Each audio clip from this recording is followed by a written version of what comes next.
Have you ever wondered how the way you earn a living might completely rewire your fundamental view of the Oh, universe? that is a massive question. Right, because the text we're diving into today, it actually argues that for ancient Iranians, the very simple, seemingly mundane act of planting a garden, like literally settling down to farm, created the concepts of supreme good and supreme evil. Yeah, it's wild. We are looking at a philosophical landscape today that it didn't begin with abstract thinkers just gazing up at the stars. No, not at all. It began in the dirt, Yeah. literally in the mud. Exactly. So welcome to today's deep dive. We have a fascinating stack of historical and philosophical texts today, specifically focusing on pre-Islamic Persian philosophy. Right, chapter 1 of the source text, which zeroes in on what's called Persian dualism. Persian dualism. And the mission for our deep dive into the source material today is to really map out how ancient minds grappled with the ultimate question. The problem of evil. Yes, the problem of evil. If the universe has order,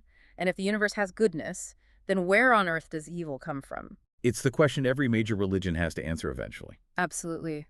And we're going to trace how that single haunting question evolved from literal property disputes among ancient tribes into massive cosmic battles, extreme forms of self-denial, and even get this an early version of communism. Yeah, the communism aspect always throws people off when we talk about ancient philosophy. Right. But to set the stage here, we need to establish the historical backdrop. Right. Where are we starting? We're traveling back to a period starting with Zoroaster. Okay. He's the ancient sage of Iran, living roughly around the time of the Greek thinkers Solon and Thales, if that helps ground it for you. So we are talking very ancient. Very ancient. Yeah. But we aren't just looking at his life in a vacuum. We are looking at a timeline that progresses through centuries of really intense, often violent philosophical evolution. Okay, let's unpack this. The timeline begins with a monumental lifestyle change. Because according to the sources, the Iranian Aryans were originally completely nomadic, Right, moving with the seasons. moving at the seasons, following herds, living in tents. But eventually, a faction of them just grew weary of this constant It roaming. was on its stability. Yeah, they decided to settle down. They transitioned to an agricultural life. They started building actual homes, planting crops, and the text notes this is happening around the exact time the Vedic hymns were still being composed, way over in the plains of Central Asia. Which is such a crucial transition. Yeah. That shift from pastoral nomadism to agrarian settlement, I mean, it is perhaps the most massive cognitive shift a society can undergo. Why is it so massive, though? Like, obviously your chores change, but Well, because settling down isn't just about changing your daily chores. It requires the invention of a brand new concept entirely, which is? the institution of property. Oh, wow. Yeah. Think about it. When you are nomadic, the world is just something you move through. Land is a temporary resource. You eat the grass, you move on. Right, you don't own the valley. You're just visiting the valley. Exactly. But when you become agrarian, suddenly the world is something you partition, you own it, you cultivate it. You literally pour your physical labor, your sweat, into a specific patch of dirt. And suddenly, you have something to lose. Yes, you have assets. Which made these early settlers massive, massive targets because not all the Aryan tribes settled down. No, many retain their original nomadic habits. Right, and those wandering tribes absolutely despise their newly civilized kinsmen. The sources say they viewed them as, I don't know, maybe soft, or just as really convenient targets. Most likely both. Yeah, and they would frequently sweep in to just plunder the settlers' crops and livestock. And you have to understand, this was a violent clash between two entirely incompatible modes of life. Right. For the nomad, raiding is often an economic necessity, or at least a culturally validated practice. It's just how you survive a harsh winter. But for the settled farmer, it is literally world-destroying. Precise. Like, let's try to ground this in a real human experience for a second. Imagine you've spent months clearing a field by hand. You've tilled the soil, planted the seeds, you've prayed for rain. Watered it every single day. Yes! You have tied your family's actual survival to this one specific piece of land. And then your wandering cousin rides in on a horse, tramples the whole thing, takes your tomatoes and your harvest, and just rides off. You'd be furious. You wouldn't just be angry at the Ceph, right? You would view their entire existence, their entire worldview, as fundamentally opposed to life itself. You would think they were demonic. Exactly, Right. demonic. And that's exactly what happened. The economic and lifestyle conflict inevitably mutated into a theological conflict. It always does. The text explains that this clash found its earliest expression in the mutual denunciation of each other's deities. So they started insulting each other's gods. Exactly. The nomadic tribes worshipped gods known as the Devas. Okay, the diva. And the settled tribes worshipped the Ahuras. Because their ways of life were at war, they basically determined that their gods must be at war too. It is the ultimate escalation of a border dispute. Right. It's like, you stole my winter grain, therefore the god you pray to is an actual, literal demon. That's the logic. The text describes this as the beginning of a really long individualizing process. It gradually severed the Iranian branch from the other Aryan tribes entirely. So you have this total powder keg of a society. It's violently divided into partisans of good, which are the settled farmers in their own eyes, and partisans of evil, the raiding nomads. Right. And that fractured, bloody reality is exactly what Zoroaster walks into. And he steps into this furious division not as like a politician trying to negotiate a peace treaty. No, he's not drafting treaties. He's a reformer. He has this immense moral enthusiasm. He wants to fundamentally restructure their reality. How does he do that? Well, he sets out to stamp out the worship of demons entirely, which, again, he associates with the nomadic raiders. Yep. And he also abolishes what the text refers to as the intolerable ritual of the Magian priesthood. So he's trying to clean house on the spiritual front, too. He looks at this chaotic tribal warfare and decides he's going to philosophically solve it through unification. Unification, yes.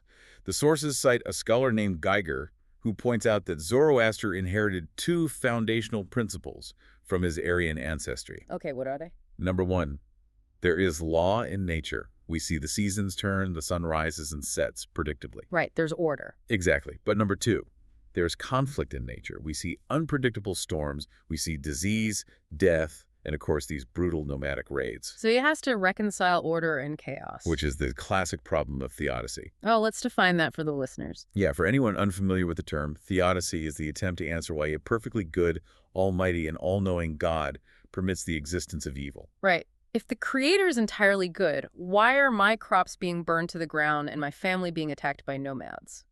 It's the hardest question in theology. And his solution to this problem was radical consolidation. Because before him, people worshiped this chaotic plurality of good spirits, just dozens of them. Right, lots of little gods. Yeah. But Zoroaster gathered all those good spirits up, he merged them into one single unity, and he called that unity Ahura-mazda. A single supreme good. Exactly. But then he had to account for the bad stuff, right? The conflict in nature. So he performed the exact same consolidation with the evil spirit. Right, he reduced all the powers of evil to a similar unity and called it Ahriman. Okay, so he created two fundamental principles, one good, one bad. Yes, but by doing this, he steps into a massive, massive theological trap. Oh yeah, a huge pothole. Yeah. Dr. Hogg, another scholar referenced in the text, he observes that Zoroaster was theologically a monotheist, but philosophically a dualist. Which is a contradiction. Wait, let's really unpack that contradiction. He wanted one supreme God, but he also firmly believed in these two distinct active forces of good and evil. He called them twin spirits, the creators of reality and non-reality. But here is the kicker. He maintained that these two twin spirits were united inside the supreme being. Yeah. Think about the logic of that. If you posit a principle of absolute evil and a principle of absolute good, and you claim they are both twins residing within one supreme being, Then what? you are logically concluding that the principle of evil constitutes a part of the very essence of God himself. Wow. Which is a terrifying thought for a believer. Absolutely terrifying. I mean, if good and evil are twins inside the supreme being, doesn't that mean God is essentially just at war with himself constantly? Yeah. How did his followers not completely freak out about that? How do you wrap your head around a deity that contains the source of all human suffering within his own essence? Well, they did freak out. They struggled with it immensely. That inherent weakness in his attempt to reconcile monotheism with dualism, it resulted in a massive schism among his followers. Okay, so they split. Yeah, two main camps emerge to try and patch this theological hole. Right. The first camp was the Zendics. The Zendics, yeah. Now, Dr. Hogg labels them heretics, but the author of our source material points out that they were actually decidedly more consistent in their logic. Much more consistent. Because the Zendics simply looked at the contradiction and said, you know what? Let's drop the pretense of them being united in one God. They just severed the tie completely. Yeah. They maintained that the two original spirits, good and evil, were completely independent from each other, period. Which makes logical sense if you're a dualist. Hmm. But the second camp, the Magi, they stubbornly upheld the unity. They refused to let go of the one God idea. Exactly. They insisted that the primal twins were somehow one entity. But to do that, they were forced to invent incredibly elaborate psychological and mythological explanations. Just trying to justify how a perfect, unified God could produce an evil twin. Right.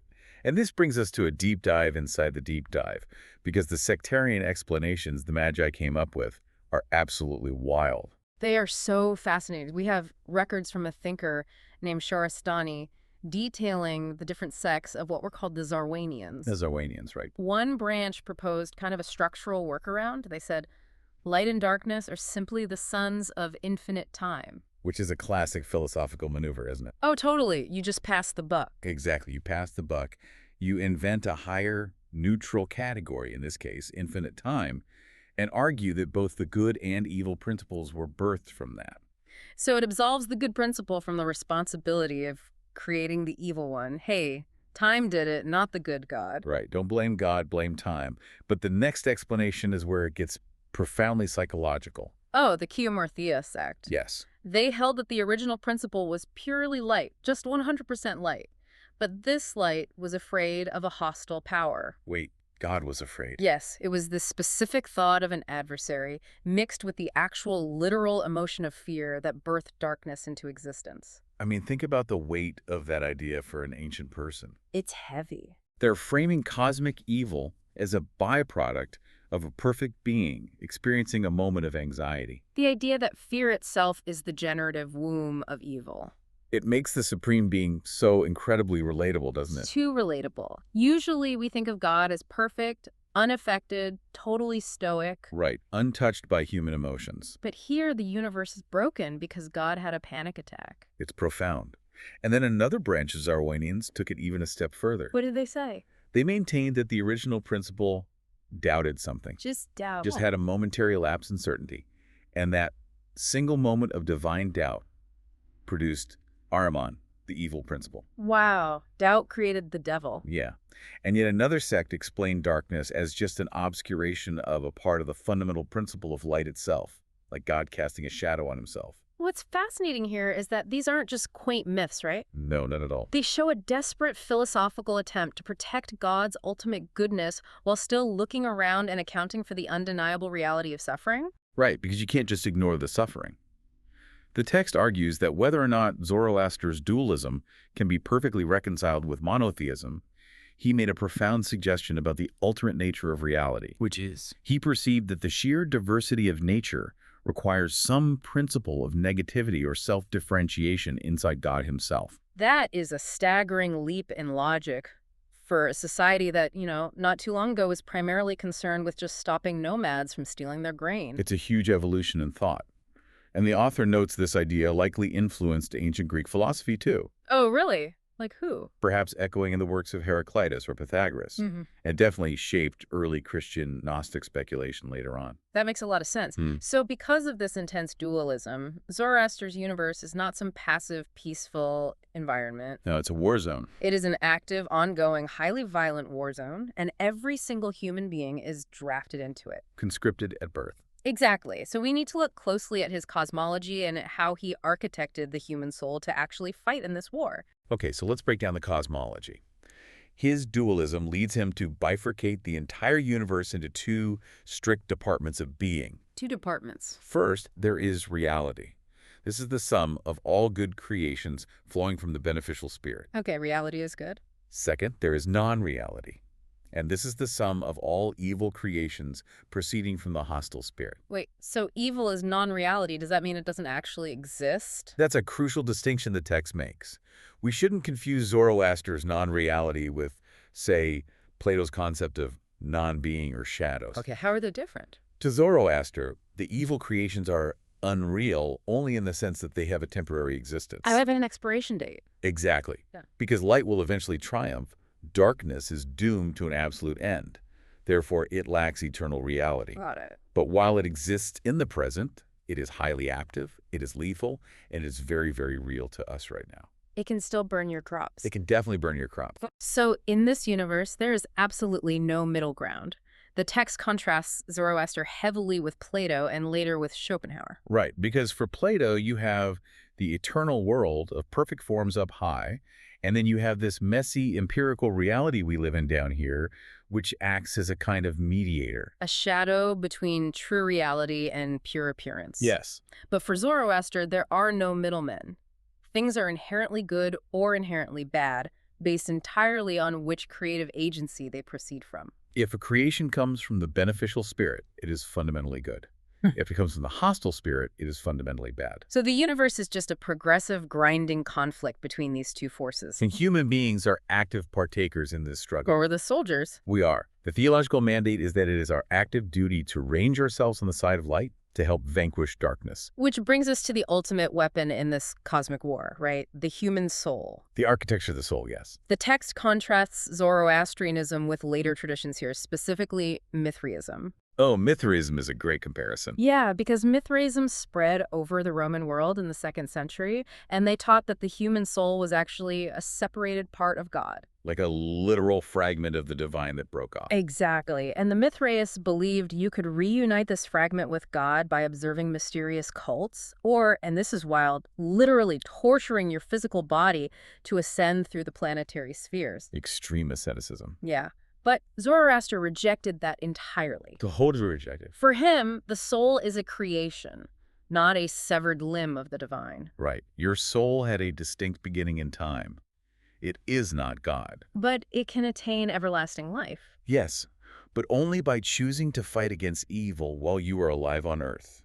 You possess total free will to choose between the only two available courses of action, good and evil. And to ensure you have the capacity to make that right choice and to fight effectively, the Spirit of Light has endowed you with 5 specific faculties. Right, the 5 tools. So let's list them. The text says, first, conscience. Second, vital force. Third, the soul or the mind. Fourth, the spirit or reason. And fifth, the Farawashi. Let's break down the mechanics of these faculties, particularly that last one, the Farawashi, because it's so unique. Yeah. What exactly is a Farawashi? It's described as a tutelary, protecting spirit.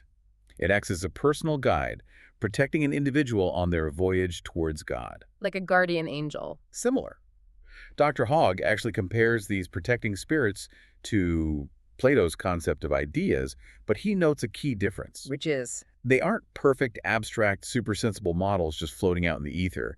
They are active, subordinate, protecting spirits specifically tied to the individual person. So you have these 5 faculties while you're walking around making choices, fighting the good fight, but the architecture changes the moment you die. Yes, the mechanics of death in this system are fascinating. The text explains that the first 2 faculties, conscience and vital force, fade away completely upon death. Because they are mechanisms tied strictly to your earthly biological existence. Right. Once the body stops, they stop. But the last 3, mind, reason, and the Farawashi, they unite together. They fuse. Yeah, they form an indissoluble whole, and once the virtuous soul leaves its home of flesh, as the text beautifully calls the body. I love that phrase, home of flesh. It's so poetic. It doesn't just instantly teleport to the end goal, right? It has to be born up into higher regions. It's a journey. A sequential journey passing through 4 distinct planes of existence. Right, so first, it travels through the place of good thoughts. Okay. Then it ascends to the place of good words. Words, okay. Then the place of good works. And finally, it reaches the place of eternal glory. Thoughts, words, works, glory. Exactly. And there, the individual soul unites with the principle of light. But crucially, and this is important, without losing its own distinct personality. So you don't just dissolve into a drop in the ocean. You're still you. Yes, it is a progression of purification, not annihilation. And the author points out these striking cross-cultural parallels to this journey, right? Oh yeah, the comparative religion aspect here is great. This deep human attempt to map out the invisible geography of salvation. It appears in other major traditions. For instance, the text brings up the Sufi conception of the soul. Which is also tripartite, right? Yes. combining mind, heart, and spirit. And the text outlines the 5 Sufi planes of existence that a soul must journey through, which are so fascinating to compare to Zoroaster's 4 planes. Let's hear them. So in Sufism, you start at Nasut, which is the world of the physical body. Right, the baseline. Then you move to Malakut, the world of pure intelligence. Then Jabrut, the world of power. Then Lahut, the world of negation. And finally, Hahut, the world of absolute silence. Wow. The transition through those specific Sufi planes reveals a lot about their core philosophy. It really does. Yeah. Moving from power into negation, that implies that before you can reach ultimate divine silence, you must actively negate or dissolve your own ego. You have to surrender your attachments to power. Exactly. Furthermore, the author notes the Sufis likely borrowed this structured ascent from the Indian yogis. The yogis recognize 7 planes, I believe. Right, 7 planes ranging from the physical body and vitality at the bottom up through emotional nature, thought, and finally pure spirit at the top. So across all these cultures, we see this deeply ingrained human need to structure the afterlife, to give the soul a map. We want to know where we're going. Exactly. But as with all maps, not everyone agrees on the destination or even the nature of the train itself. Oh man, no they don't. Because hundreds of years after Zoroaster laid out this essentially hopeful worldview where light eventually wins and the individual soul is glorified, the philosophy of the Persian region takes a shockingly dark turn. A very dark turn. Because if Zoroaster gave people an empowering, action-oriented worldview where they are basically soldiers of light, Right. we have to ask what broke in their society to produce a philosophy just a few centuries later that declared the physical world was entirely irredeemably evil. And that brings us to the world of Mani. Mani. Okay, so who was Mani? Well, born in Babylonia around 215 or 216 AD, so we've moved forward in time quite a bit. Right. And Mani lived in a highly turbulent intellectual crosscurrent. This is the exact time when Buddhist missionaries were traveling into the country of Zoroaster, and they were preaching the concept of nirvana and the cessation of desire. Asceticism. Right. And simultaneously, early Christianity was spreading its doctrines of original sin and bodily resurrection. So he's sitting at the crossroads of all these massive religious ideas. Yes. Mani absorbed all of this. He was a deeply eclectic thinker.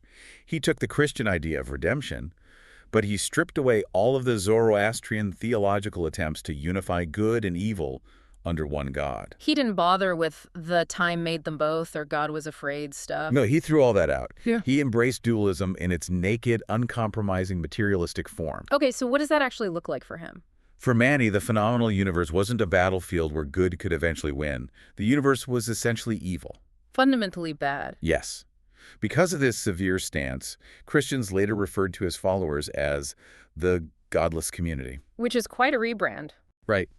He believed the vast variety of things we see in the physical world springs from the catastrophic mixture of 2 completely separate, independent, and eternal principles, light and darkness. And he assigned very specific attributes to each of these, right? The text says the principle of light connotes 10 ideas: gentleness, knowledge, understanding, mystery, insight, love, conviction, faith, benevolence, and wisdom. Beautiful, pure concepts. Yeah, very nice list.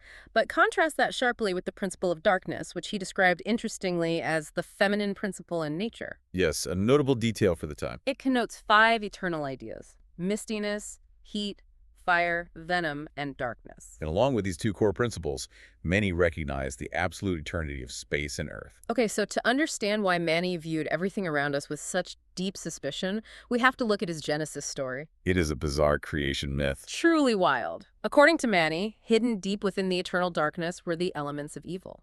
And over an incomprehensible stretch of time, these dormant elements began to concentrate. That coagulating. Yes, they merged together in the fiery womb of darkness to form a hideous-looking devil.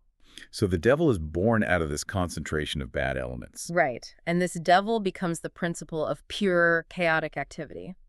And the very first thing this newly formed child of darkness does is look upward.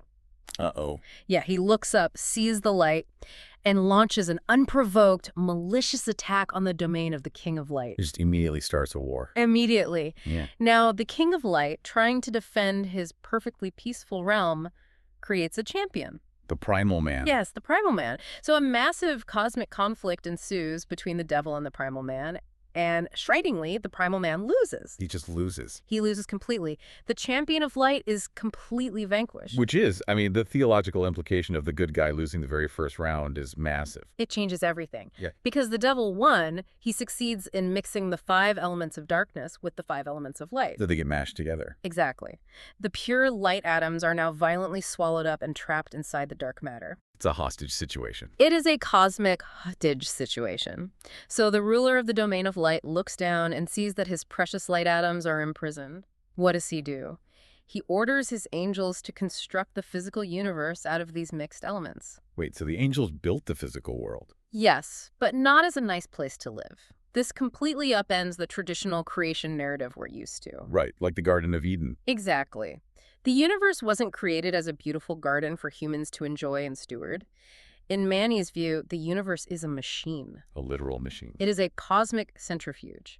The angels built the physical world to spin and grind with one specific, highly utilitarian purpose, to act as a massive extraction device. Filtering and freeing the trapped atoms of light from their imprisonment in dark, heavy matter. Yes, so it's less like a garden we are meant to tend and more like an industrial refinery. We aren't the gardeners. Our physical bodies are the very material being processed. That is so bleak. It's incredibly bleak.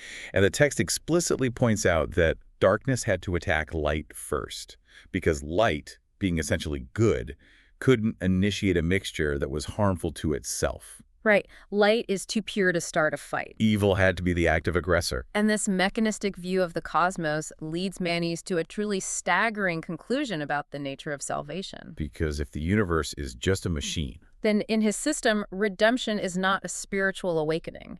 It isn't about having the right thoughts or saying the right prayers. no. Redemption is a literal, physical process of extraction. Let's detail how that physical extraction actually works in his mind. Okay, so as this cosmic machine operates, the imprisoned atoms of light are continually being separated and set free. Right. The heavy, useless darkness is just thrown down into an unfathomable ditch surrounding the universe. The cosmic trash can. Exactly.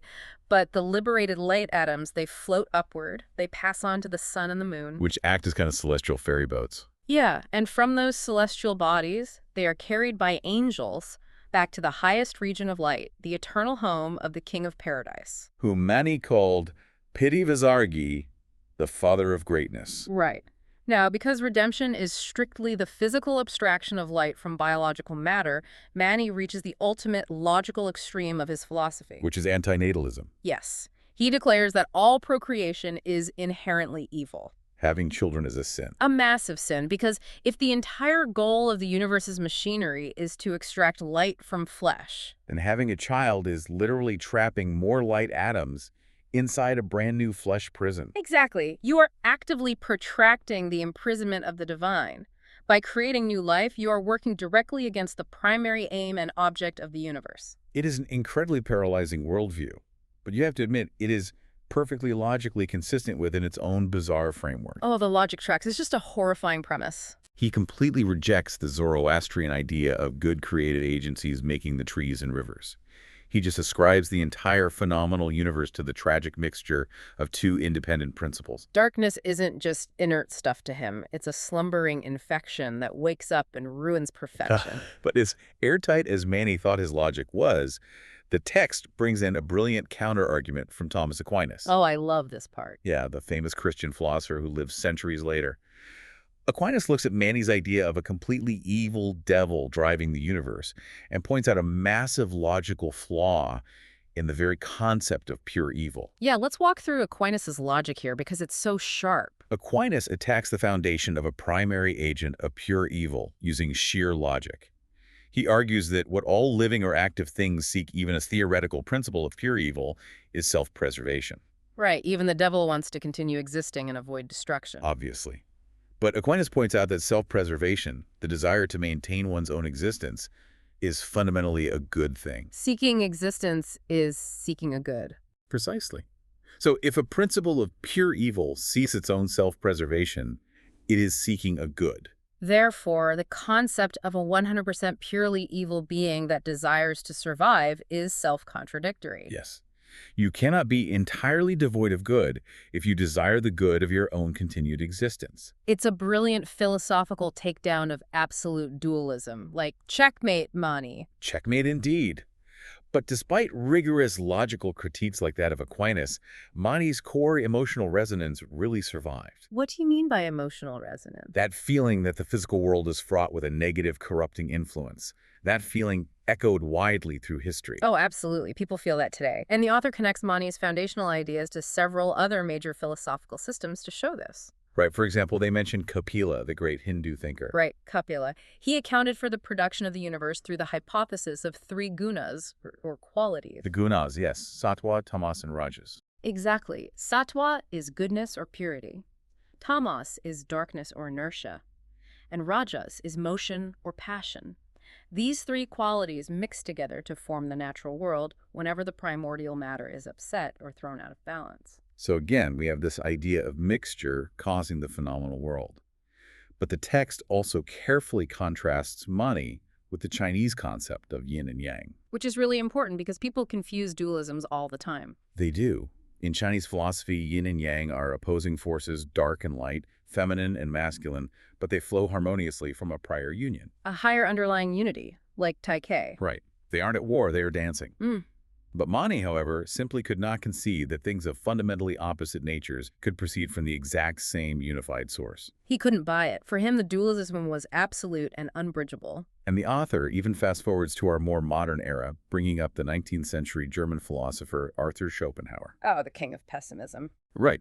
Schopenhauer was led to a similarly pessimistic conclusion about the universe, believing it was driven by a negative, endless, sinful bent of striving and suffering.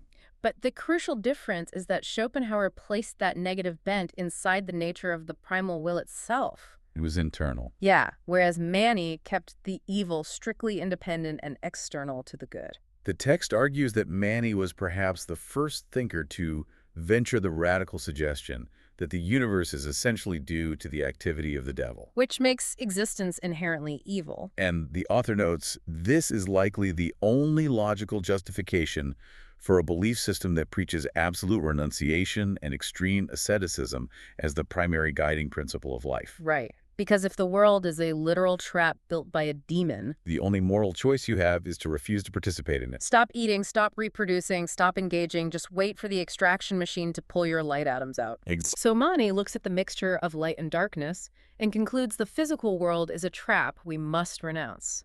But a few centuries later, another thinker looks at the exact same dualistic cosmic setup. The exact same mixture of light and dark. Right.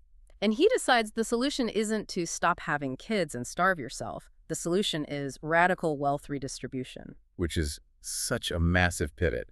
We are transitioning now to a figure named Mazdak, whom the author provocatively describes as the early prophet of communism. Which is quite a title for someone in the ancient world. Well, he appears during the reign of the Persian ruler Anushirwan the Just, which places us roughly around 531 to 578 AD. So 6th century. We tend to think of wealth redistribution and class warfare as distinctly modern ideas, right? Sure, things born out of the Industrial Revolution, the writings of Marx. But here's Mazdak, 1500 years ago, basically laying the theological groundwork for a total class revolt. Yeah, Mazdak represents another dualistic reaction against the prevailing doctrines of his time. Like Mani, Mazdak taught that the immense diversity of things in the world springs from the mixture of two independent eternal principles. Shid, which is light, and tar, which is darkness. Exactly.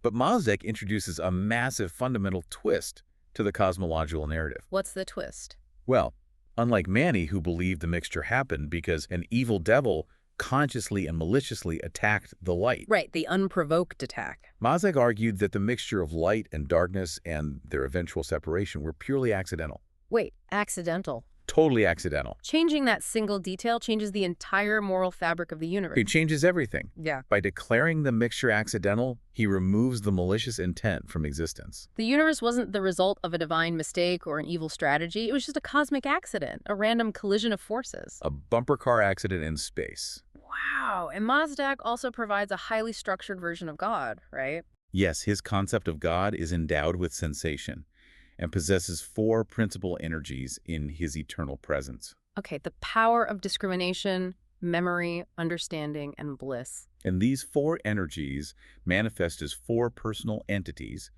who are then assisted by four other persons, and together they sort of superintend the course of the universe. So there is a divine order attempting to manage things. Yes, but the initial messy mixture that causes all the variety in things, and importantly the variety in the status of men, is just a random combination of those original principles. Okay, so when you take that accidental cosmology and you apply it directly to human society, the implications are absolutely explosive. Because if the universe is an accident, Exactly. It destroys the idea that some people are inherently better or more light-filled by divine right or royal blood. the divine right of kings goes out the window. It's gone. Drawing heavily from what the text calls the cosmopolitan spirit of Mani's philosophy, Mazdak arrives at a radical social conclusion. He declares that all men are fundamentally equal. But if you declare all men equal under God, you immediately have to answer the obvious question. Which is? How do we explain poverty, suffering, and the massive inequality we see all around us every single day? If we're equal, why is that guy starving and that guy living in a palace? Right. And Mazdak's answer was revolutionary. He claimed that the entire notion of individual property was not a natural human right. And it certainly wasn't a divine blessing. No. He stated unequivocally that the concept of property was introduced by hostile demons. Let's pull this full circle because this is amazing. At the very beginning of this deep dive, we talked about how the early farmers settling down and inventing property thought the nomadic people trying to take their property were demons. Right, the nomads were the demons. But the historical irony here is staggering. Hundreds of years later, Mazdak completely flips the script. He flips it entirely. He says the demons are the ones who invented the fences, the deeds, and the storehouses in the first place. Yes. And their specific object in doing so was to turn God's initially equal universe into a scene of endless misery, jealousy, and starvation. By tying economic inequality directly to demonic influence, Mazdak wasn't just preaching a new economic theory. No, he was preaching a holy war against the wealthy. It is a direct economic attack on property, framed entirely as a theological necessity. Like, if you hold excess wealth, you are complicit in a demonic plot to corrupt God's creation. Which is an incredibly dangerous thing to say in a highly stratified agrarian society. I can't imagine the nobility loved that message. Oh, they hated it. If property is demonic, then the nobility hoarding the grain and owning the land are literally doing the devil's work. It completely horrified the Zoroastrian conscience of the time. The establishment, the nobility, the priesthood, they were not about to just give up their power and land because some populist preacher said demons invented it. No. And the reaction from the state was swift and it was brutal. The text mentions claims that Mazdak was so charismatic and powerful he miraculously made the sacred fire talk. To bear witness to the truth of his mission. Right. But miracles couldn't save him from the political reality. No, his teachings directly threatened the foundational social and economic order of the entire empire. This inevitably led to the violent, total destruction of Mazdak and his enormous following. They just crushed the movement entirely, wiped it out. Completely crushed it. And this tragedy really brings us to a historical wall. Because all of these philosophical iterations we've explored today, Zoroaster's moral war of good versus evil, Mani's pessimistic universe as a trap, Mazdak's accidental cosmos, and demon-blaming communism. yeah, they all eventually reach a limit in their ability to explain the world. Right. The author provides a retrospect of this entire era of pre-Islamic Persian thought, and they observe that nations, much like individual people, begin their intellectual history by focusing on the objective, external world. They look at what is physically around them, the dirt, the weather. Yes. And despite Zoroaster's incredible moral fervor, which undoubtedly gave a high spiritual tone to his theory of origins, the net result of this entire centuries-long period of Persian speculation remained, essentially, materialistic dualism. They were just stuck in a conceptual binary. Light versus dark. Good matter versus bad matter. The text says they only dimly perceived a principle of unity as the philosophical ground of all that exists. Like, they almost got there, not quite. The intense controversy among Zoroaster's followers, remember those magi struggling to explain how the twins emerged from one god? But the fear and the doubt, yeah. That shows that a movement towards a monistic conception of the universe had begun. They were trying to unify it. but there is no real evidence they ever reached a true pantheistic tendency. Where God is understood as the all-encompassing substance of reality. Right, they never quite made that leap. But philosophical ideas rarely stay isolated forever, do they? Especially in regions marked by constant empire building and trade. Very true.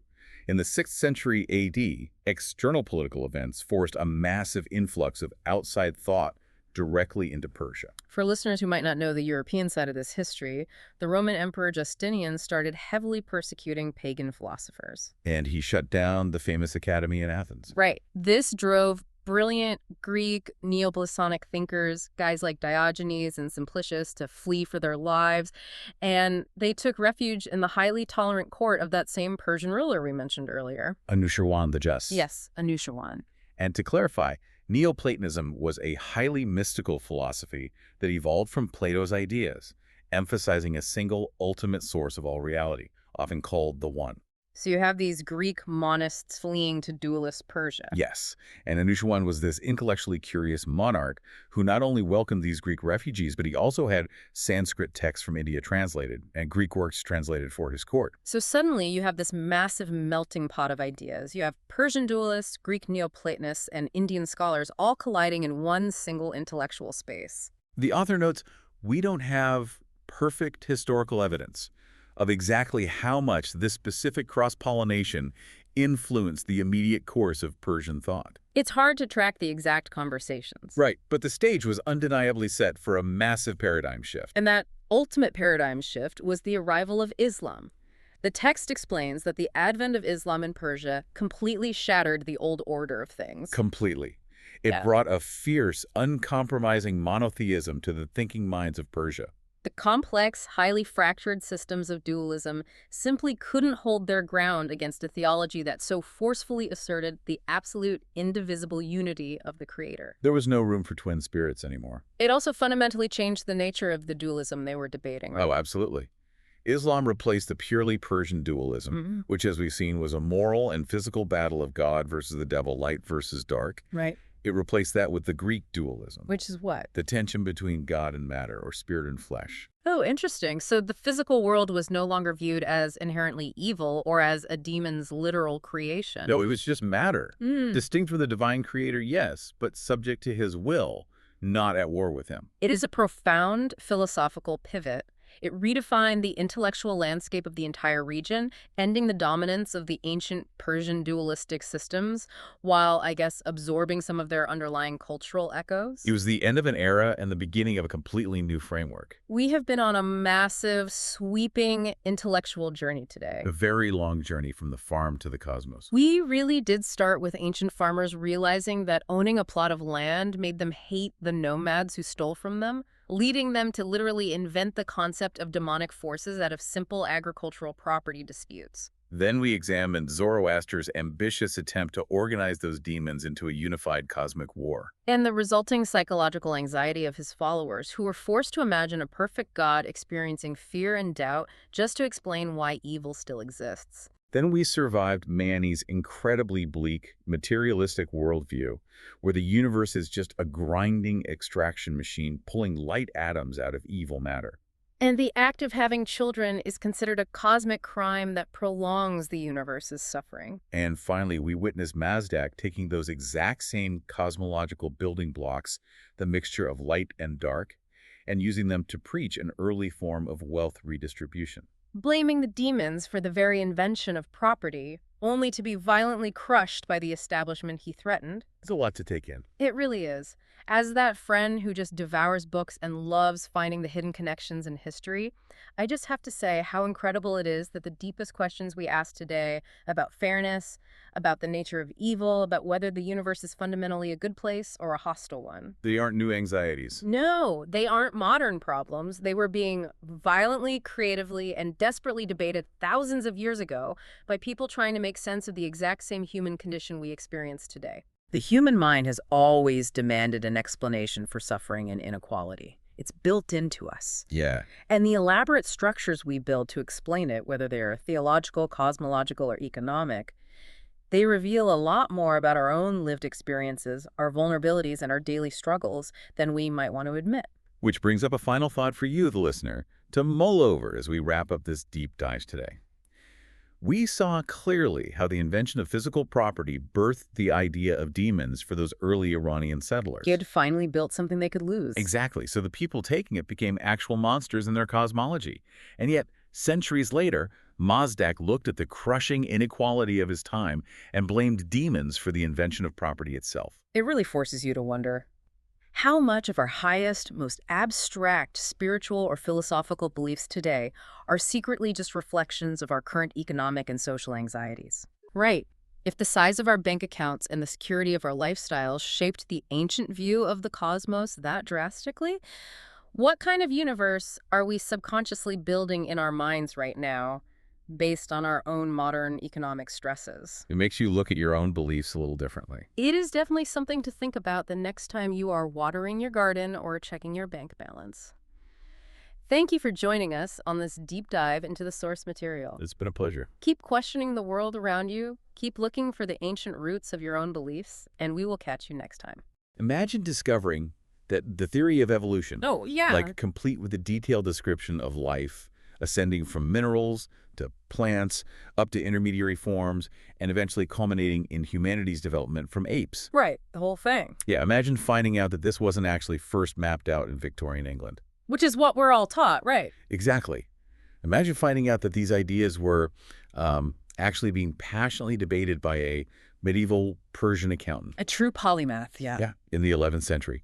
Today, on this deep dive, we are looking at an ancient collision of cultures that, honestly, sparked an absolute philosophical revolution. Really did. We are digging into the world of Greek dualism and a brilliant group of thinkers known as the Neo-Platonic Aristotelians of Persia. We're going to uncover how these historical minds arrived at ideas about, well, the soul, the universe, and the progression of life that sound shockingly, almost unbelievably modern. So for you listening at home, okay, let's unpack this.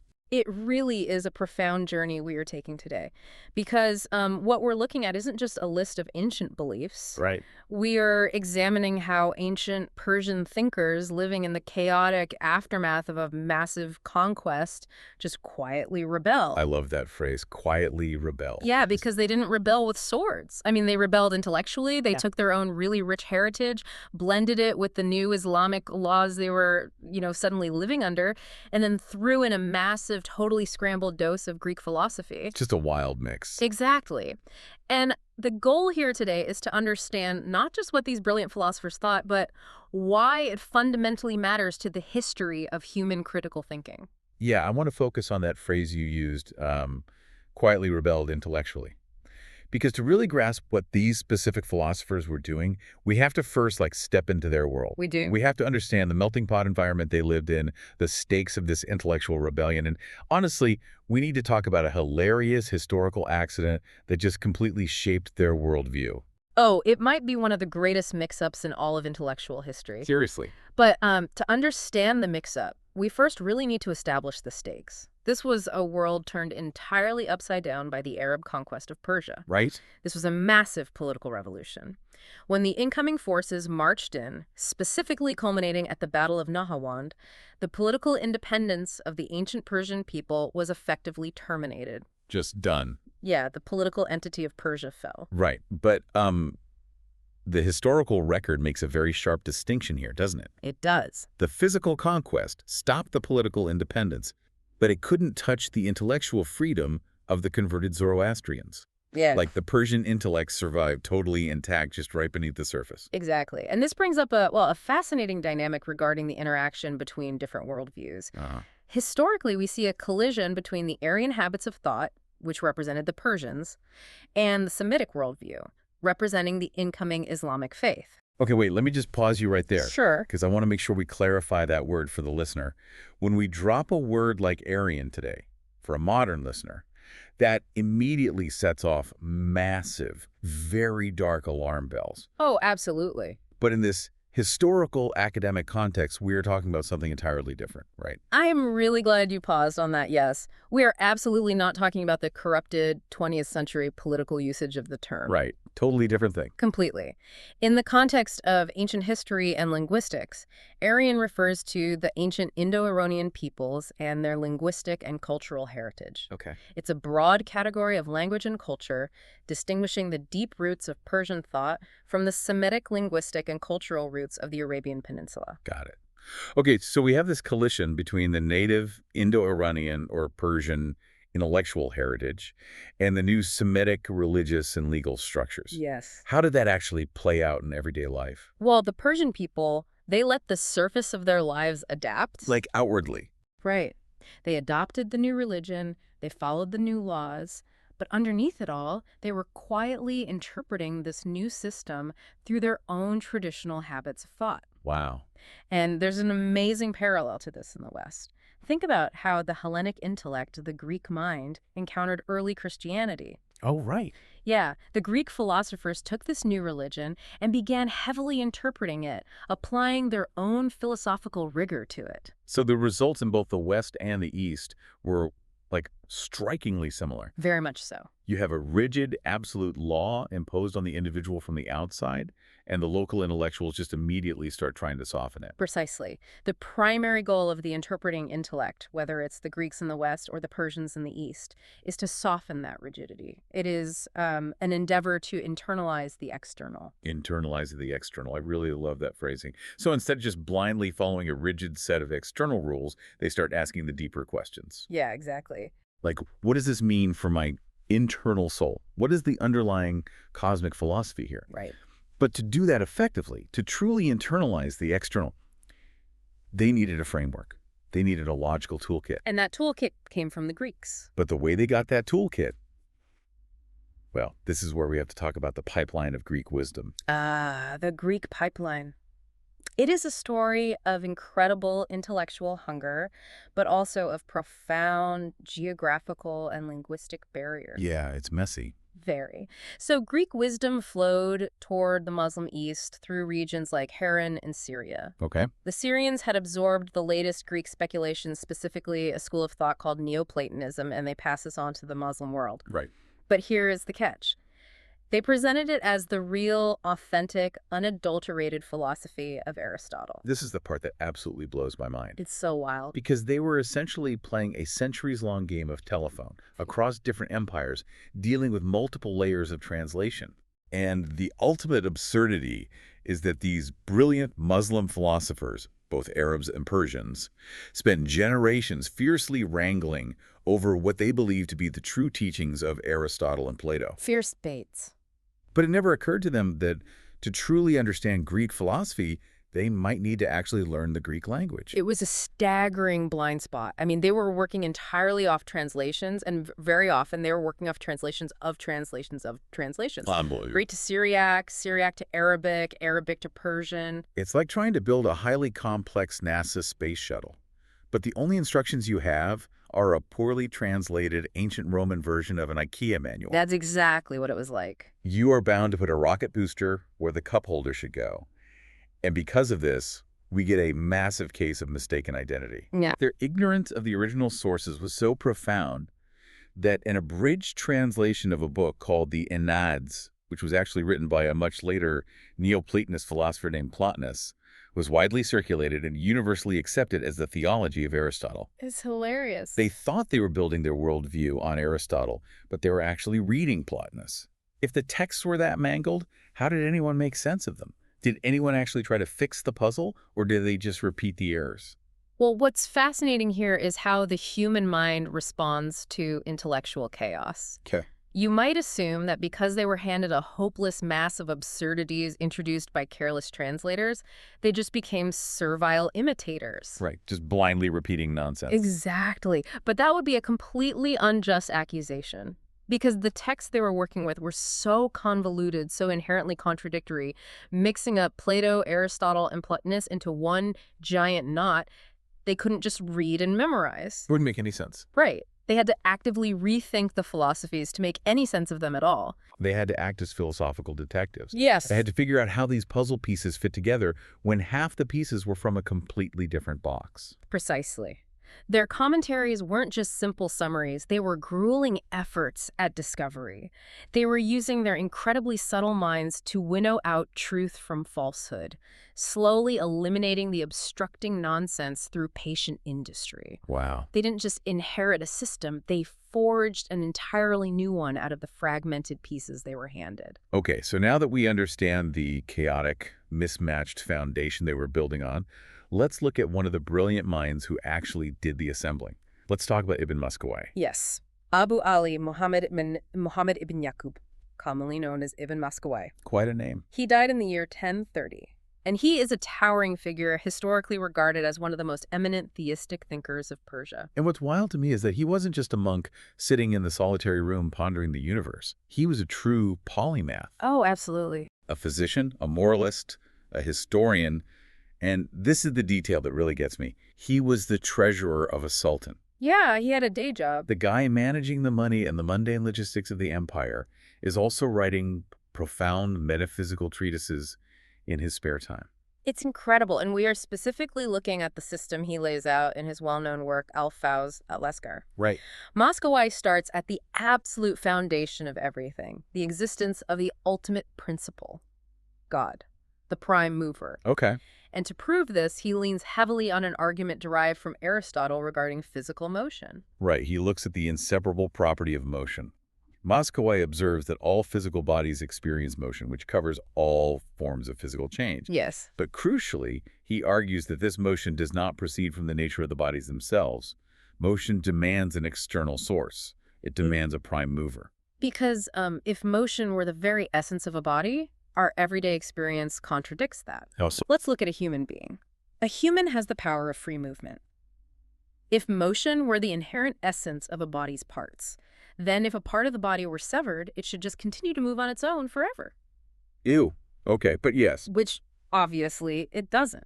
Therefore, the series of moving causes in the universe must be traced back to something outside of the moving objects. Okay, let me try an analogy here to make sure I'm tracking the logic.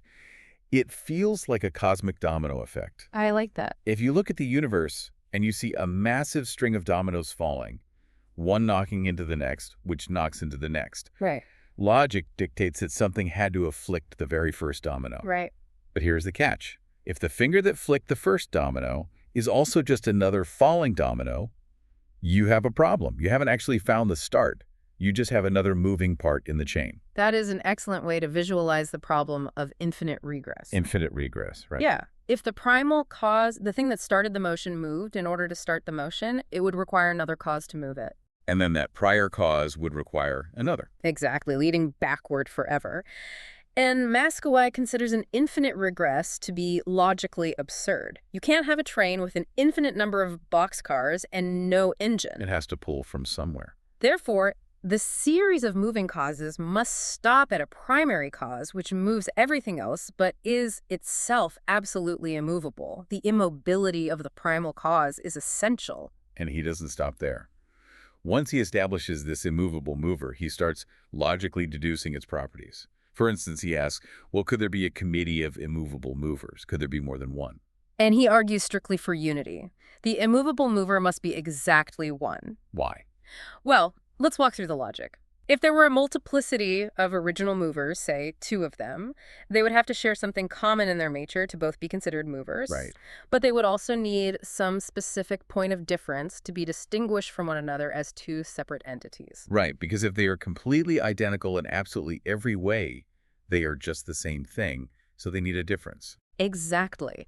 But if they possess partial identity, the mover part, and partial difference, the thing that makes them separate, that necessitates that they are composed of parts. Ah, I see. Their essence has composition. And composition, philosophically speaking, implies a bringing together, which is a form of motion or change. And we already ruled out motion. Since we've already established that the first cause must be entirely free of all motion, it cannot have composition. Therefore, there can only be one immovable mover. And further, because matter is inherently subject to change and motion, this mover must be eternal and entirely immaterial. Let's dig into that immaterial part, because this brings up Maskawaih's fierce battle with a group known as the materialists. Oh, yes. These were thinkers who believed that matter itself is eternal. They thought God just kind of shapes the universe, giving it form, like a cosmic sculptor. In their view, God is the sculptor, but the clay has just always existed. Maskawaih violently disagrees with this. Yeah, he does. And he uses a very specific logical proof to show that the universe was created out of absolutely nothing, rather than being molded out of eternal matter. He wants to prove that attributes like a shape or a color come into being from pure nothingness, and he uses the example of wax. Yes, okay, walk me through the wax argument. Imagine a perfectly round ball of wax. You take that wax and you mold it, transforming it into a solid square. Okay. The philosophical question is, what happened to the original rotundity? Where did the roundness of the ball go? I mean, my immediate instinct as a modern person is just to say it changed. The shape just changed. The materialist of his day might argue something similar, but Maskawaih says, no, look closer at the mechanism of reality. When the matter passes from one form into another, the previous form becomes absolutely non-existent. Absolutely non-existent. Why? Because logically there are only two other options and both are impossible. Option one, the roundness passed off into some other body. But our everyday experience contradicts that. When you smash the round wax, a little ghost of roundness doesn't detach, float through the air, and attach itself to a nearby rock, making the rock round. Fair enough. The roundness doesn't migrate. And option two would be that the roundness continues to exist secretly inside the wax itself somehow. Which is also impossible because that necessitates two contradictory forms existing in the exact same body at the exact same time. Oh, right. The wax cannot be both perfectly round and a solid square simultaneously. Therefore, the original form, the roundness, passes into absolute non-existence when the new form, the squareness, comes into being. Okay, I see where he's going. If the round form can vanish into absolutely nothing, then the new square form must have come into being from pure nothing. Exactly. The attributes, the forms, are created from nothing. But how does he make the leap from, well, the shape is created from nothing, to the physical matter itself is created from nothing? He uses two supporting propositions for this. First, if you analyze matter deeply enough, it always reduces the diversity of elements down to one simple base element. Okay. Second, form and matter are completely inseparable. You cannot have physical matter without it possessing some kind of form, and no change in matter can annihilate form completely. It just swaps one form for another. Right. So if matter and form are inseparable, and we just logically prove that form is not eternal since forms constantly pass into non-existence and emerge from nothing, then the matter itself cannot be eternal either. Because they're tied together. Exactly. The eternity of matter would require the eternity of form, which we've just disproven. Therefore, substance, the physical universe itself, had a distinct beginning in time. It was created out of nothing by the immovable mover. Okay, if I am tracking the logic of this 11th century polymath correctly, Yeah. we now have a single, immovable, eternal, completely immaterial God who created everything out of absolutely nothing. That is the foundation, yes. But if we pause and look around the world, I mean, the universe isn't a single, simple thing. It is incredibly diverse. It's messy. It's multi-layered, full of rocks and plants and animals and stars and us. Very true. If the ultimate cause is just one immaterial thing, how do we get all of this? This is a massive philosophical hurdle, which they call the process of creation. And it leads to Maskawaih outlining the problem of diversity arising from unity. Simply put, how could the many be created by the one? Right. He examines a few logical possibilities and systematically knocks them down. For instance, maybe the cause has various different powers inside it, like how a human can be a combination of elements and perform various different actions, singing, running, building. Okay. Maskawaih says this is absurd for God because his nature doesn't admit of composition or parts. We already proved he is a perfect unity. What if God used various tools or means to produce different effects? Like a carpenter who is one person, but uses a saw, a hammer, and a drill to make a complex house. Maskawaih asks a devastating logical question to that point. Who is the creator of those means? Who made the tools? Oh. Yeah, if God created those tools, he must have required other tools to create those tools, which leads right back to that absurd infinite regress. The dominoes again. Exactly. And if some other cause created the tools, then you have a plurality of ultimate causes, which we already disproved. Because there's only one mover. Right. Lastly, what if God works upon a variety of pre-existing materials? Again, inadmissible, because we just proved matter isn't eternal. God created it from nothing. So the many cannot flow directly from the causal action of one simple, unified agent. This feels like he has painted himself into a massive logical corner. It does seem like it. He has set up a perfectly unified, simple God who can't use tools, can't use pre-existing matter, and can't have different parts. So how on earth did this God make a diverse universe? Maskawai's solution, and this is where that scrambled Greek influence, specifically classic Neoplatonism, comes roaring in, is that the ultimate cause, God, created only one thing. Just one. Just one. And that one thing led to the creation of another thing, which led to another, in a cascading chain. This is the concept of emanations. Emanations. Okay, if you are listening to this and your head is spinning a bit with the geometry of wax shapes and infinite regresses, we need to really break down this word. It's a key term. You say emanations, but my mind immediately pictures water flowing from a fountain. Is he saying God is somehow leaking the universe out of himself? How is an emanation different from a standard creation? It's a vital distinction. It's not leaking physical material because God is immaterial. Think of it more like light radiating from a central sun. Okay. The sun doesn't decide to build a sunbeam like a carpenter builds a chair. The light naturally radiates outward as a consequence of the sun's perfect nature. The first emanation is pure and bright, but as that radiation extends further and further outward, it gets slightly dimmer, slightly further from the source. Oh, I see. In this philosophical system, these spiritual emanations grow grosser and denser the further out they go, until they finally condense into pure matter, the primordial elements. So the physical universe is essentially the furthest, densest, most cooled-off ripple of this divine radiation. Yes. And once we reach those dense primordial elements, they then begin to combine and recombine, slowly trying to evolve back upward, forming higher and higher forms of life. And here's where it gets really interesting, because the historical record, specifically via a summary by a later scholar named Shibley, outlines Maskawai's exact theory of how these elements combine and ascend. It's remarkable. And listener, remember again, this is a Persian thinker writing roughly 1,000 years ago. Let's walk through the strict progression of life as he laid it out. So the ascent begins at the very bottom, with the combination of primary substances producing the mineral kingdom. This is the lowest, most static form of life in his system. Okay, minerals, Yeah. just existing in space. But then the progression moves up. Yes, a higher stage of evolution is reached in the vegetable kingdom, and he breaks this down further. It starts with spontaneous grass, which is the simplest form. Then it progresses to more complex plants, and eventually to various kinds of trees. And he notes something incredible here. He says that some of these highest trees touch the borderland of the animal kingdom because they manifest certain animal characteristics. Which brings us to the intermediary forms. Maskawaih observed that between the vegetable and animal kingdom, there is a form of life that is neither purely animal nor purely vegetable, but shares the characteristics of both. And he specifically identifies coral as this bridging organism. Coral. In the 11th century, he is identifying coral as a biological bridge between plants and animals. That is an astounding observation. Truly ahead of its time. But the ladder keeps going. The first step beyond this intermediary stage is the development of the power of voluntary movement and the sense of touch.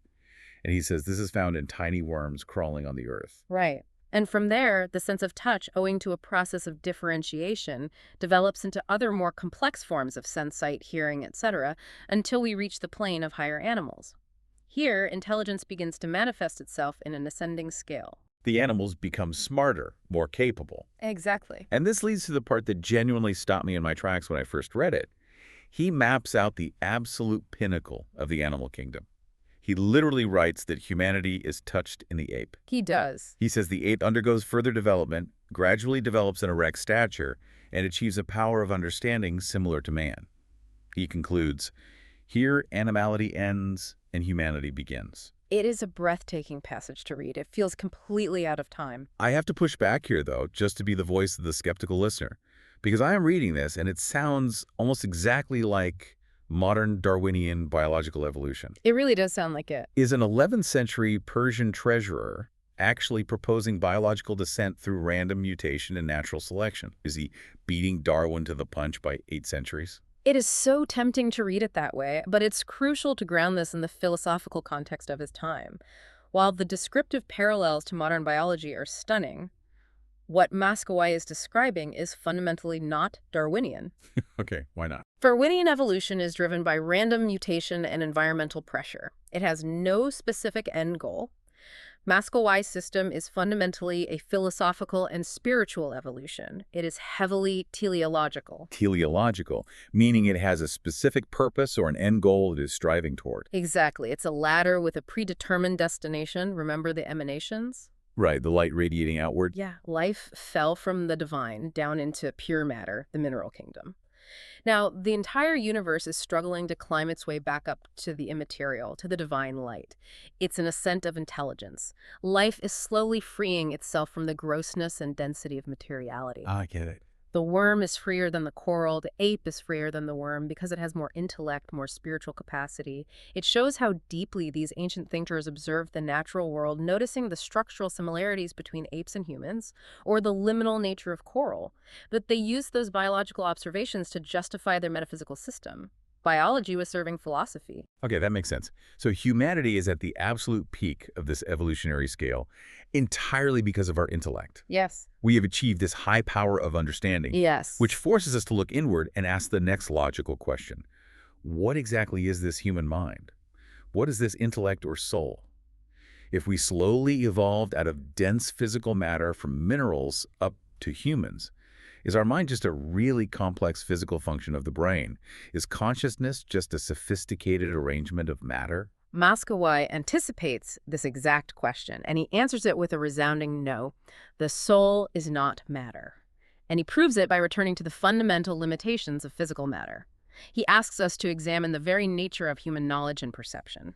And to do this, he introduces the silver spoon analogy, which I want you to walk me through because it is so incredibly elegant. It really is. We established earlier with the wax that the essential property of matter is that it cannot assume two different forms simultaneously. A physical object is trapped by its current shape. Maskawaih uses silverware to illustrate this limitation. If you have a solid silver spoon and you want to transform it into a silver glass, the spoon form must entirely cease to exist. A physical clump of silver cannot be a spoon and a glass at the exact same time in the exact same way. That is the defining, unyielding limitation of a physical body. It's a zero-sum game for physical objects. Yeah. To be one thing is to not be another. Precisely. But now, Maskawaih says, turn your attention inward and examine the nature of perception. The principle inside a human being, the mind or the soul, can perceive and hold many different forms and concepts simultaneously. Oh, wow. Yeah, you can think of a spoon and a glass and a square and a circle on the exact same moment of time.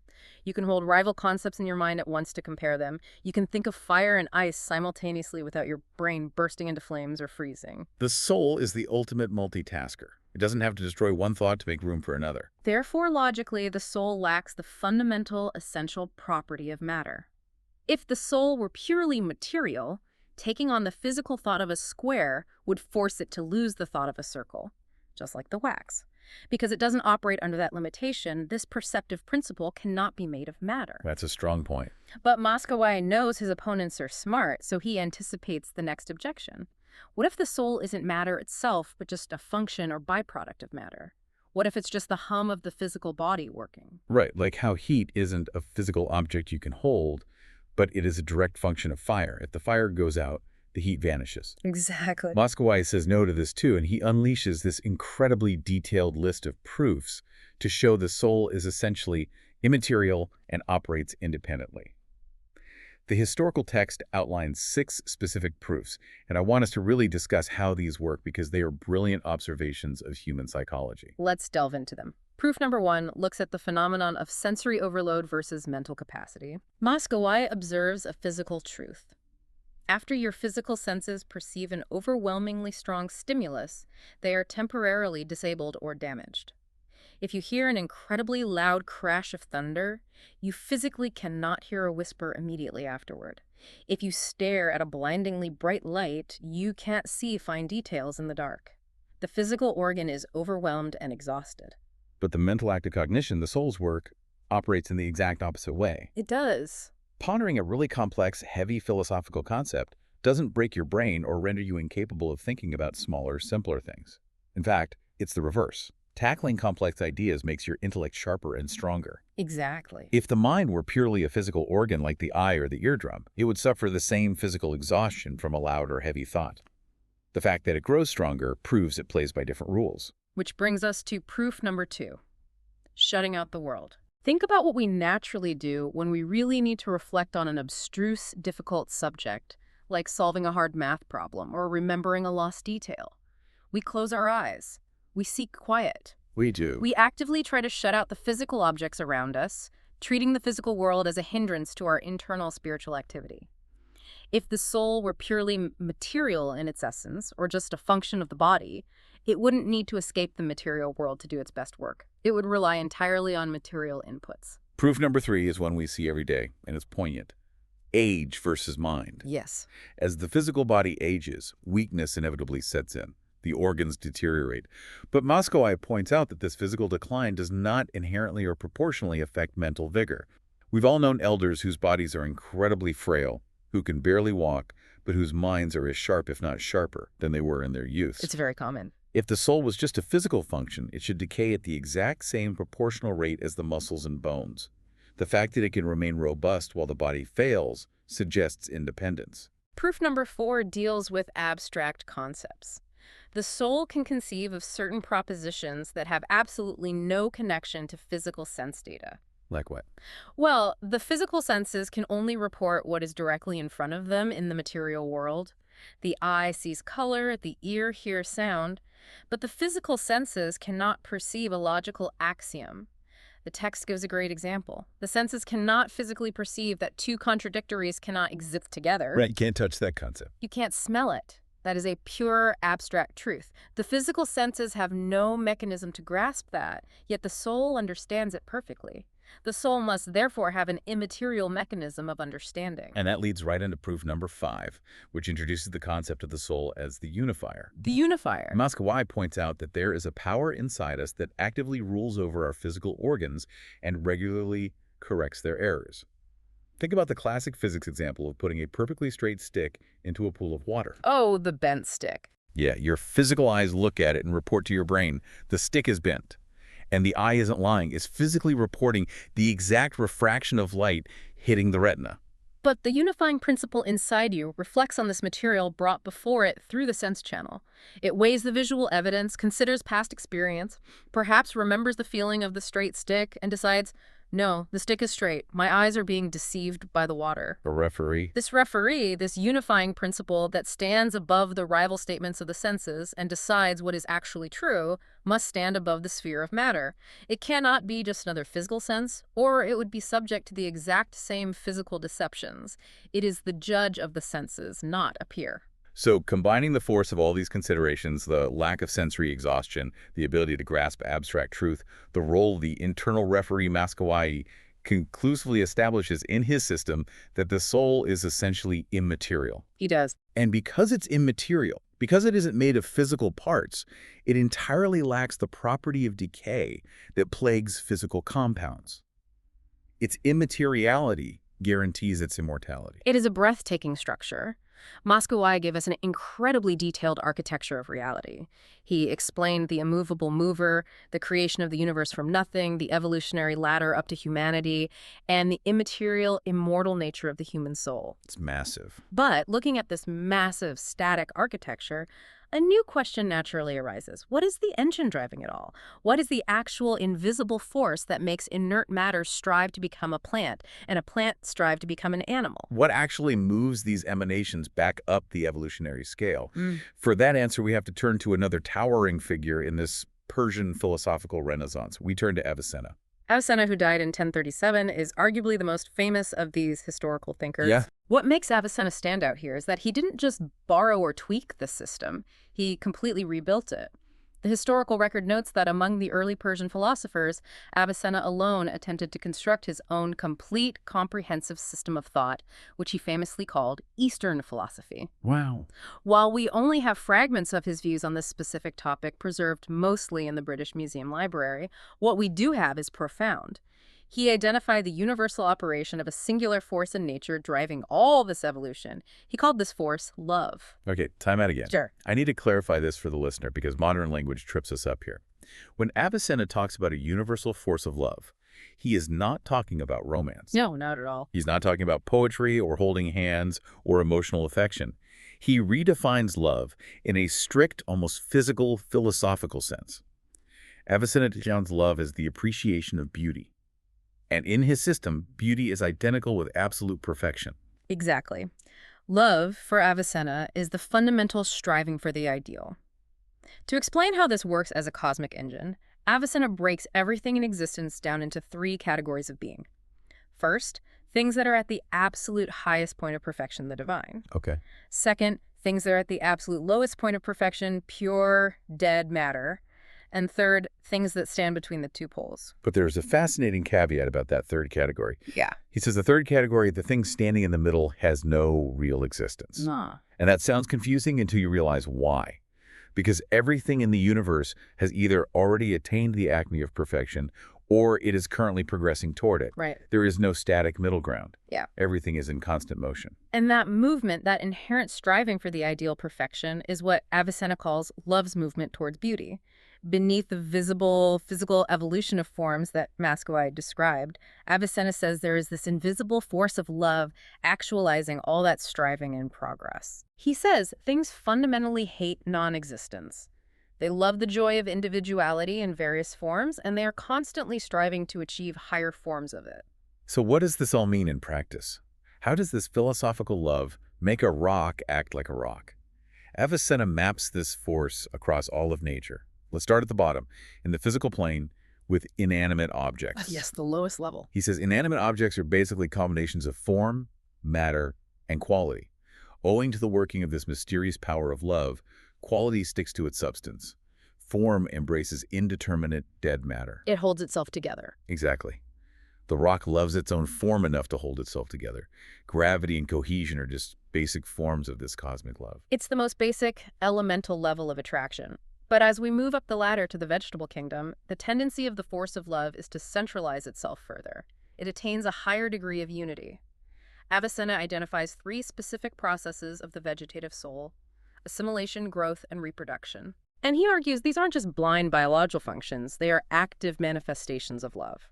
Assimilation is the plant attracting what is external water, nutrients, and transforming it into what is internal. It is drawing the outside world into itself. Yes. Growth is the love of achieving more and more harmony of parts, expanding its form. Yeah. And reproduction is the perpetuation of its kind, which Avicenna calls just another phase of love, striving for a form of immortality.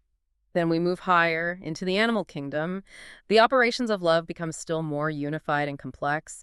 Animals preserve those basic vegetative instincts of growth and reproduction, but they add the development of temperament, which is a step toward more unified conscious activity. Right. And finally, in humanity, this tendency toward unification manifests itself fully as self-consciousness. The exact same force of natural or constitutional love that holds a rock together is working across all planes of being, finally resulting in human self-awareness. That is just... All things, from the mineral to the plant to the human, are moving toward the first beloved, the eternal beauty. The ultimate worth of a thing is decided simply by its nearness to or distance from this ultimate principle. It's an absolutely breathtaking, unified theory of everything. The universe is literally pulled forward through evolution by the gravitational pull of divine beauty. It's a beautiful way to see the world. But Avicenna wasn't just a metaphysician gazing at the stars. We have to remember, he was a deeply practical physician. Right, he dealt with actual bodies. He was intensely interested in the actual clinical nature of the mind. And he needed this unified theory to debunk a rising popular trend in his era. He needed to destroy the doctrine of metempsychosis. Metempsychosis is the philosophical term for reincarnation, the idea that the soul leaves one body upon death and migrates into another, perhaps an animal or another human being. It's very popular, right? This doctrine was gaining massive popularity in his era, and Avicenna viewed it as fundamentally flawed. But to prove its falsity logically, he first had to meticulously define the architecture of the mind. He had to show exactly how the soul interacts with the physical body. And he gives us a brilliant clinical outline of the hierarchy of conscious activity. He splits it up to show how we differ from animals. For lower animals, their conscious activity is driven entirely by perceptive powers and motive powers. Which means? And their motive powers are basically just the desire for pleasure and the avoidance of pain. It's pure instinct. But in humanity, the perceptive powers become incredibly complex. Avicenna divides human perception into the 5 external senses: sight, hearing, touch, taste, smell, and the 5 internal senses: This is essentially an 11th century attempt at cognitive psychology. I want to spend some time on these 5 internal senses because the way he breaks down human cognition is fascinating. Number 1 is the sensorium. This is basically the common sense, the central hub that gathers all the raw data from the external eyes and ears. Right, the gathering point. Number 2 is the retention of images. This is the ability to just hold a picture in your head after you close your eyes. Number 3 is conception, which is deeper. It's grasping what the image actually means. Making sense of it. Number 4 is imagination. And number 5 is memory. And we need to look at the mechanism of why he separates imagination and memory, because it's vital to his later arguments. Imagination is the ability to manipulate those retained images, putting a horse's head on a bird's body in your mind. Playing with the images. Exactly. Memory is the storage of actual concepts and experiences over time. Avicenna says these 5 internal senses constitute the soul, which, in humanity, manifests itself as progressive reason.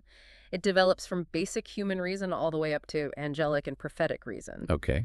And crucially, unlike the animals whose motive power is just seeking pleasure and avoiding pain, the defining motive power in humanity is will, the ability to choose. Okay, so with this incredibly complex psychological architecture of the mind established, how does Avicenna use it to logically destroy the idea of reincarnation?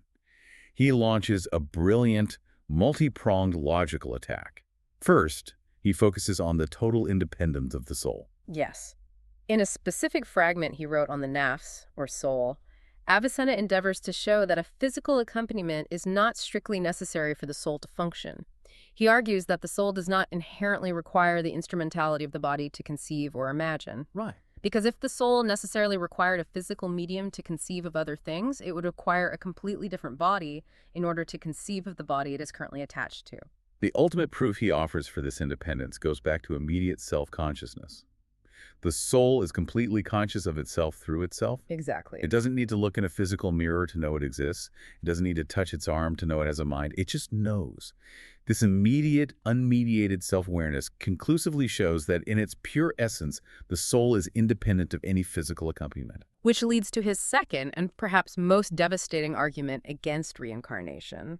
It's essentially a logic and math problem regarding pre-existence. Oh, this is my favorite part. The doctrine of metempsychosis inherently implies that your soul existed before your current body, perhaps drifting around or living in many past lives. Avicenna attacks this logically. If the soul existed before the body, did it exist as many individual souls or as one giant universal soul? This is a brilliant trap. Let's walk through it. Please do. If you try to argue that the soul existed as many individual souls before having bodies like a bunch of individual ghosts waiting in line, you run into a philosophical wall.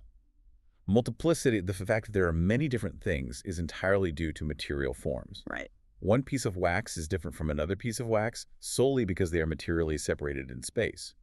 But souls without bodies are perfectly immaterial. You cannot have multiplicity without matter to separate things, so they logically couldn't have existed as many separate individual souls before birth. Exactly. But what if the reincarnationist takes the other option? What if they argue that we all existed as one giant universal soul before entering bodies, and then we split up at birth? What's the problem with that? Avicenna says if it existed as one single entity, then the ignorance or knowledge of person A must mean the exact same ignorance or knowledge of person B, since the soul is fundamentally one in both of them. Oh, because they're the same soul. Right. But obviously I know things that you don't, and you know things that I don't. Our consciousness is individual. Therefore, the one soul theory is demonstrably false. Since the categories of one and many cannot be logically applied to a pre-existing immaterial soul, pre-existence itself is logically flawed. So, if pre-existence is mathematically false and reincarnation is therefore impossible, what is the actual truth? What is the real relationship between the physical body and the immaterial soul? Avicenna arrives at this incredibly beautiful conclusion. He really does. He says body and soul are contiguous, meaning they are touching, they're intimately connected right now during our lives, but they are quite opposite in their respective essences. The disintegration of the body at death does not necessitate the annihilation of the soul. Why does the physical body decay? Because it is a compound. It is made of parts of elements held together. Right. Dissolution and decay are the defining properties of compounds. Eventually, the parts separate. But the soul, as Maskawaih and Avicenna meticulously proved earlier, is a simple, indivisible, ideal substance. It literally has no parts to disintegrate. That's powerful. Avicenna completely denies pre-existence, but he fiercely defends the possibility of disembodied conscious life beyond the grave. The soul survives the crash of the physical vehicle because it is made of an indestructible substance. It is an astounding intellectual achievement to build that entire comprehensive system. And the historical record notes just how powerful the system became. We've run over the work of several early Persian Neoplatonists today, but Avicenna alone learned to truly think for himself, building a cohesive, bulletproof system out of the scrambled Greek translations and his own Persian heritage. He was singular. His personality and intellect cast such a powerful spell that for generations his disciples carried on his philosophy with absolute, unwavering reverence. In fact, the devotion was so intense that the historical text mentions that even long after Avicenna was gone, any amplification or modification of his views was considered to be an unpardonable crime by his followers. An unpardonable crime. His system was that dominant, that culturally foundational. Which brings us to the final synthesis of our deep dive today. We started this whole journey by talking about the Arab conquest, the political fall of Persia, and the collision of the Semitic and Aryan habits of thought. We talked about the Persian intellect quietly rebelling by internalizing the external. Did the old Persian ways of thinking, that ancient heritage, just disappear into this new Greek logic? If we connect this to the bigger picture we started with, the answer is a definitive no. The text concludes by noting that the old Iranian idea of the dualism of light and darkness, that ancient foundational Zoroastrian worldview, didn't die out at all. It survived. It didn't act as the sole determining factor in the progress of these Neo-Platonic ideas, but it borrowed independent life for a time. It hid within the new frameworks, and eventually it merged its separate existence into the general current of Persian speculation. It deeply contributed to the strength and expansion of that monistic tendency that had manifested early in the Church of Zoroaster. The ideas were hindered for a time by the political and theological controversies of the era, but the historical record shows it burst out with redoubled force in later times. It extended its titanic grasp to all the previous intellectual achievements of the land of its birth. They took the rigid external laws imposed upon them, they took the scrambled, hilariously misattributed Greek philosophy, and they forged a spiritual intellectual legacy that celebrated the immaterial soul's relentless journey toward the divine light. It is a profound testament to the enduring power of human critical thought. Even cabined and cribbed by historical accidents, political conquests, and deeply imperfect translations, these thinkers managed to build profound, lasting systems of meaning.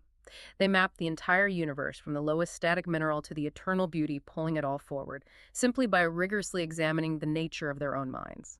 And that brings us to the end of our journey today. But before you take out your earbuds, before you jump back into your emails or your commute, I want to leave you with a final thought to ponder. We just spent a long time exploring how Avicenna and Maskawaih argued fiercely that the soul is completely independent of the physical body. They saw it as a unified, immaterial referee standing high above our flawed physical senses. Think about that for a second as you go about your day.